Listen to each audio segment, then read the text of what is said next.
baki aro bana bukata na bijiro da san gidata ki na ciro cikin yan mata tauraruwa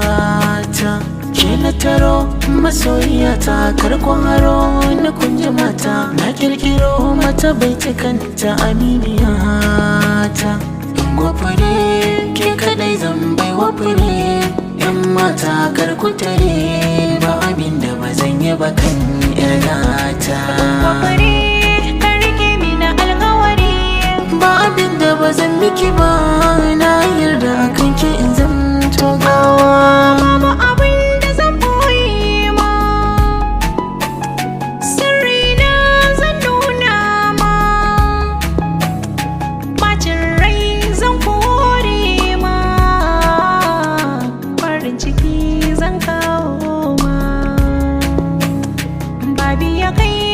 a samari na ce sai kai karkuce na yau san